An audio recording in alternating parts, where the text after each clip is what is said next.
Hello student, स्वागत है आपका मैथ्स के YS सर में। आज हम पढ़ने वाले हैं विभाज्यता के नियम, जो कि 5 मिनट में आपके कंप्लीट होने वाला है। ठीक है, तो इनको करने से आपकी कैलकुलेशन बूस्ट होगी।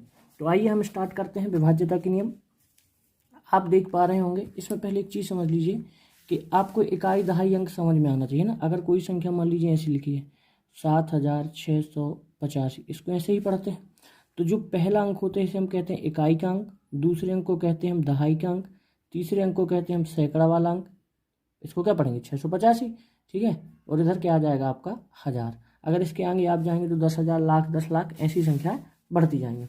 तो विभाज्यता के नियम आप कहेंगे सब प्रश्न कैसे आते हैं। अगर मैंने पूछ लिया आपसे, इस संख्या दी गई 5810, अब मैं पूछ लूँ क्या ये 2 से विभाज्य होगी, क्या ये 4 से विभाज्य होगी, क्या ये 6 से विभाज्य होगी, तो आपको अब बन तो जाएगा आपसे। आप क्या करेंगे, आप उठाएंगे सीधे सीधे भाग करने लग जाएंगे। 5810 है ना, पहले 2 से करेंगे, फिर 6 से करेंगे, फिर 8। अब ये सब तरीके आप लोगों के नहीं बेटा, ये पहली दूसरी तीसरी तक ठीक रहते हैं।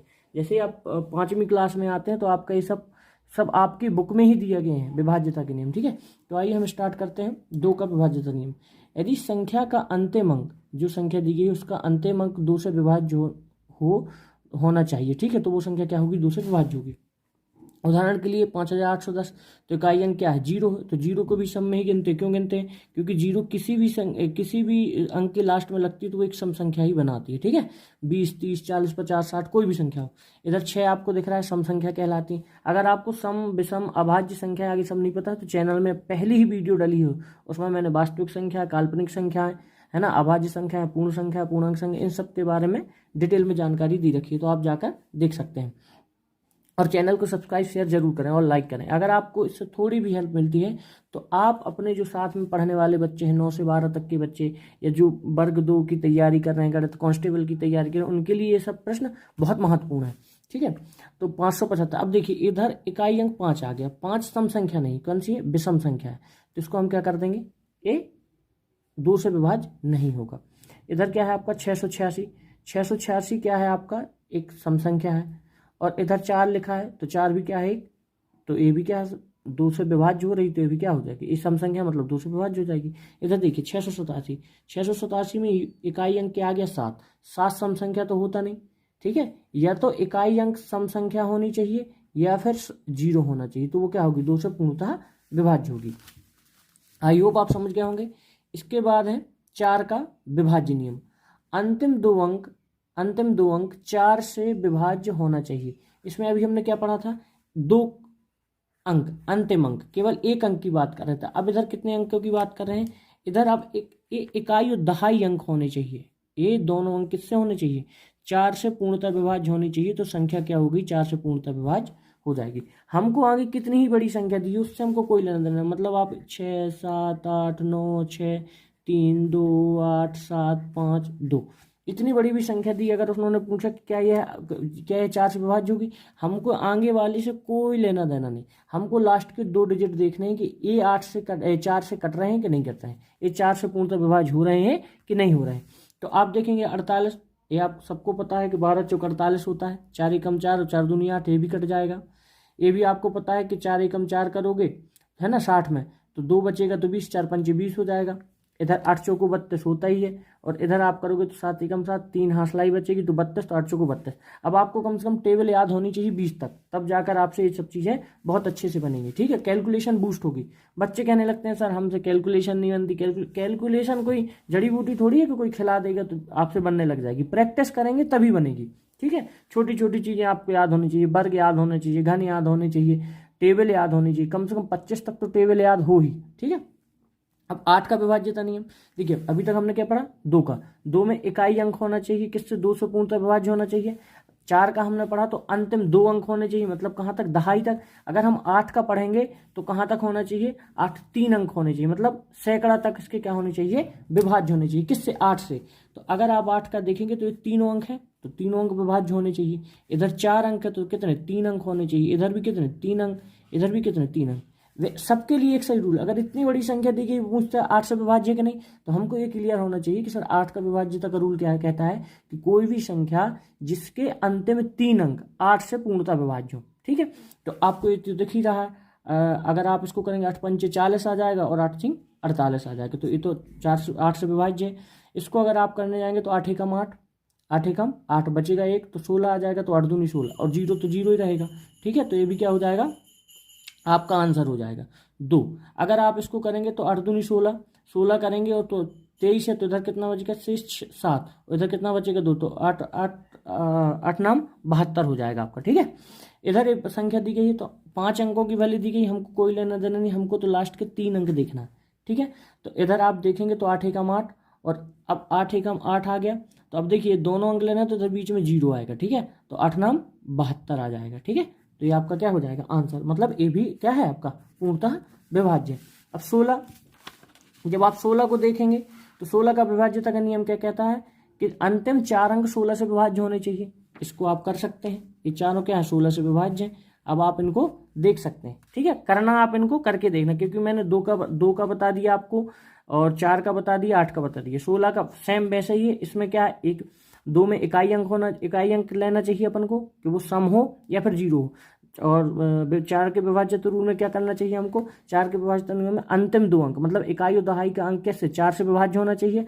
8 का जो आप पढ़ते हैं तो 8 में इकाई दहाई सैकड़ा, मतलब कितनी भी बड़ी संख्या हो लेकिन उसकी इकाई दहाई सैकड़ा 3 अंक लेने हैं। अगर वो 3 अंक 8 से पूर्णतः विभाज्य है तो वो किससे विभाज्य हो जाएगी, आपकी 8 से पूर्णतः विभाज्य हो जाएगी। इसी तरह 16 का है। अब आ जाइए 3 पर। ठीक है, आप 16 का 3 बता दिए, आप एक बिल्कुल सेम वैसे ही आप कर सकते हैं। 3 का विभाजन अंकों का योग, इधर एक चीज और लिख सकते हैं, किसी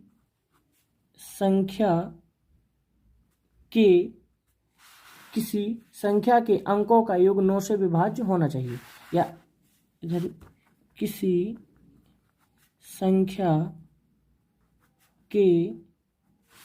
संख्या के अंकों का योग 3 से विभाज्य होना चाहिए। तो एक हो जाए 3 से विभाज्य, दोनों बिल्कुल सरल है, कुछ नहीं करना। मान लीजिए कि अगर कोई संख्या लिखी है, अगर आपसे कहा 225, क्या 225 3 से विभाज्य है, तो अंकों का योग, इन्होंने क्या कहा है, इन्होंने अंकों का योग, उधर इन्होंने केवल अंक लेने के लिए बोला है। ठीक है, इधर अंकों का योग करने के लिए बोला। तो अगर अंकों का योग कैसे होगा, 2 5 2 2 5, तो 2 का 2 में जोड़ोगे, इनको जोड़ोगे तो कितना 9, तो 9 3 से विभाज्य होता है। हाँ, तो ये संख्या 3 से विभाज्य हो जाएगी।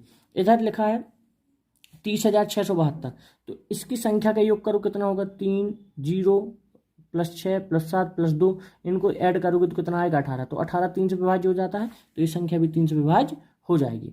बात समझ पा रहे हैं आप। ऐसे ही आप ये 2 प्रश्न मैंने दे के रखे हैं आपको, ये आपको क्या करने हैं, होमवर्क में दे रखे हैं, आप इनको प्रैक्टिस के रूप में ले सकते हैं। ठीक है, अब इसी तरीके से 9 का विभाज्य नियम है, तो किसी संख्या के अंकों का योग 9 से विभाज्य होना चाहिए। तो वो क्या संख्या क्या कहलाएगी, 9 से विभाज्य होगी। जैसे इधर लिखा है 7,668, तो अब इनको आप ऐड करेंगे तो 7 6 13 19 और 8 27, तो 9 से तो होता ही है, 9 3 27, तो ये संख्या क्या हो जाएगी, 9 से विभाज्य हो जाएगी। इससे क्या हो रहा है आपको कि आपको भाग देना नहीं पड़ रहा है। अगर आप इन नियम को याद नहीं करेंगे, समझ में नहीं पढ़ेंगे नहीं, तो आपको पता करना पड़ेगा क्या है, कितना बच रहा है ना। अगर अब कोई पूछ ले कि इस संख्या में शेषफल क्या बचेगा, मान लीजिए कि इधर मैंने लिख दिया 6 7 9, शेषफल क्या बचेगा, तो अब 9 का भाग देने पर शेषफल क्या बचेगा, तो आप 2 अंक उठाइए, इनको ऐड कर लीजिए, पूरों को क्या कर लीजिए, ऐड कर लीजिए, और जब ऐड करेंगे तो कितना आ जाएगा, अब 7 प्लस 6 प्लस 6 प्लस 9, तो 12 तो 19 और 26, कितना आ गया 26 आ जाएगा, सॉरी 12 19 28 आ जाएगा, कितना आ जाएगा 28। अब 28 में 9 का भाग देके देखिए तो शेषफल कितना बचेगा, 1 बचेगा, तो इससे आप शेषफल भी निकाल सकते हैं। बात समझ में आई। ऐसे ही एक नंबर अंक संख्या दी गई है, तो 8 7 8 7 मतलब 87,876, क्या इसमें 9 का भाग चला जाएगा। आपको पता है कि सर हम इन अंकों का योग कर देंगे, 8 को जोड़ेंगे 7 8 7, इनको जोड़ेंगे 8 7 15, इनको फिर 8 7 15 तो 30 और 76 चला जाएगा। अब इन दोनों संख्या में आप बताना है कि क्या 9 का भाग जाएगा कि नहीं जाएगा। अब आप देखिए 5 का विभाज्य नियम सबसे सरल है। 5 का विभाज्य नियम, इकाई अंक क्या होना चाहिए, इकाई अंक या तो 0 हो या फिर 5 हो। अगर 5 है 5 से विभाज्य है, 0 है 5 से विभाज्य, 5 है 5 से विभाज्य 0 है 5। अगर कोई संख्या ऐसी लिख दें 463, 5 0 नहीं आ रहा है, ये 5 से विभाज्य नहीं होगी, सिंपल। 25 का, अब 25 में क्या, संख्या के अंतिम 2 अंक 25 से विभाज्य होने चाहिए। अभी तक हम क्या कह रहे थे, 25 का एक अंक देख रहे हैं 2 के जैसे, 2 4 8 जैसे ही है, ठीक है। तो इधर कितना आ रहा है, तो 25 है तो 25 में 2 अंक देखने हैं, 25 विभाज्य 75, हाँ सर। 0 0 आ गया तो हमने क्या पढ़ा था, 0 होना चाहिए लास्ट में, 2 0 आ गए तो ये भी क्या 25 विभाज्य हो जाएगा। नहीं आ रहा समझ में तो देख लो, अगर आप 25 का करेंगे तो कितना आ जाएगा, 25 छक्का 150, बचेगा कितना 10, एक 0 ले लेंगे तो 25 को 100, ठीक है। अब इधर भी देखेंगे लास्ट के 2 अंक, अंतिम 2 अंक देख रहे हैं तो 50, 50 क्या है 25 दूनी 50, सिंपल 125। इनको आप समझ लीजिए, ये 5 है, ये 5 का वर्ग है, ये 5 का घन है, इसीलिए देखिए। और इसी तरीके से उधर हमने देखा था 2, ठीक है, और 2 का वर्ग 4, 2 की घात 3 बराबर 8 और 2 की घात 4 बराबर 16। इसीलिए पहले वाले में केवल 1 अंक लेते हैं, दूसरे वाले में क्या लेते हैं 2 अंक लेते हैं, तीसरे वाले में 3 अंक लेते हैं मतलब 8 में, और चौथे वाले में 4 अंक लेते हैं। बात समझ में आई। इसी तरीके से 5 का वर्ग 25 और 5 का क्यूब 125। तो इधर देखिए एक घात है तो 5 में हम संख्या का केवल एक ही अंक लेते हैं, इधर 25 है तो कितनी घात है 2, तो 2 अंक लेते हैं, इधर 3 तो 3 घात। ये बेसिक है, अगर आप इसको कंप्लीट करके चलेंगे तभी आपको गणित बहुत अच्छे से समझ में आएगी, ठीक है। तो अब ये तो बात ही पता ही चल गई कि सर अगर 125 है तो संख्या के अंतिम 3 भाग किससे 125 से विभाज्य होने चाहिए। अब देखिए 6 क्या है, अब 6 अकेला तो बना नहीं है, 6 किसका 2 गुणा 3 से मिलकर बना है।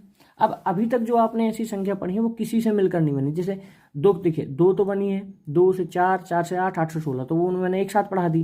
जैसे 9 और 3 बनी है तो वो भी पढ़ा दिया, 5, 25, 125 वो भी पढ़ा दिया, ठीक है। अब क्या बचा 6 एक अलग संख्या, मतलब सहभाज्य संख्या है। सहभाज्य संख्या क्या कहलाती, ऐसी संख्या जिनके बीच का अंतर क्या हो 1 हो। 2 और 3 में कितने का अंतर, सहभाज्य संख्या। अगर मान लीजिए कि मैंने 21 और 22 लिख दी, ये क्या है सहभाज्य संख्या, ठीक है। तो इसका नियम यही कहता है, ये 2 3 से मिलकर बनी है तो 6 का नियम कहता है यदि कोई संख्या 2 और 3 दोनों से विभाज्य तो वो संख्या क्या कहला जाएगी 6। अगर आप इसको प्रैक्टिस करेंगे ना तो बहुत आसान है, ठीक है। अभी आपको लग रहा होगा सर कैसे करेंगे, जब आप कैलकुलेशन करेंगे इन चीज़ों को सीखने लग जाएंगे तो समझ में आ जाएगा। मान लीजिए कि ये संख्या है 2160, अब क्या ये 6 से विभाज्य, तो अब आपको पता है कि सर 6 से विभाज्य कौन संख्या होती है जो 2 से और 3 से हो। तो 2 का रूल तो हमको पता है कि इकाई अंक 0 होना चाहिए सम, तो ये तो 2 से तो है। अब 3 का कैसे पता चलेगा, अगर ये संख्या 3 से विभाज्य होगी तो 3 से भी होगा, तो मतलब जो संख्या 2 और 3 से विभाज्य हो जाएगी वो किससे होगी 6 से। तो आइए हम इसको देख लेते हैं, तो 2 1 3 6 9, तो ये भी 3 से विभाज्य, ठीक है। तो ये संख्या किससे हो जाएगी विभाज्य, 6 से विभाज्य हो जाएगी। ये आपके लिए उदाहरण के लिए है, आप इसको कर सकते हैं, ठीक है। आई होप आप समझ गए होंगे। अब नेक्स्ट पार्ट में मैं लेकर आने वाला हूँ जो बहुत ही इंपॉर्टेंट है, वो पेपर में आते ही हैं 7, 11, 13, 17 और 19 के विभाज्य नियम, ठीक है।